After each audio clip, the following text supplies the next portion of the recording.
friends and for people they've never met. I believe that if we take that same consciousness into this process, and we don't make it about bipartisan or partisan politics, we make it about families who've lost loved ones, about restoring trust, about respecting officers. If we can put that on the table and not your shirt versus skins game, we'll get to the finish line. I think this is the last question. Senator, all throughout yesterday's hearing and throughout the debate after George Floyd's death, we've heard a number of viewpoints. It seems like Democrats and a number of activists are talking about systemic racism in policing.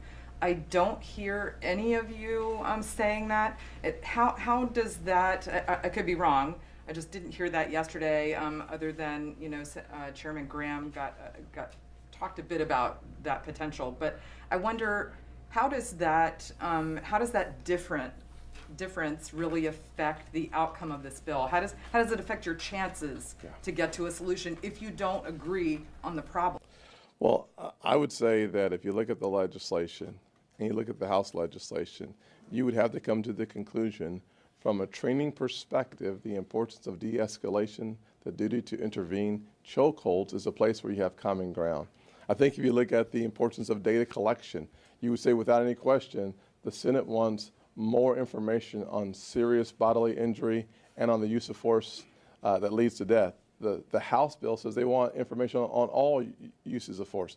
Here's what we're saying. On the issue of data collection, we're on the same page. On training and on grants and on using the resources of the federal government to compel and to encourage behavior in local departments, we're on the same page. On misconduct of officers, we want a department by department database locally.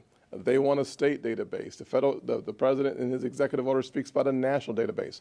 We're on the same page. So the fact that some people enjoy talking about systemic racism, the fact that some people want to define everything from a racist perspective, and we don't spend time on the definition of a word, but we spend time on the definition of the problem and the definition of the solution. When there's an overlap of 70–75% when you start, you're in the right place. So I don't know how to tell people that the nation is not racist.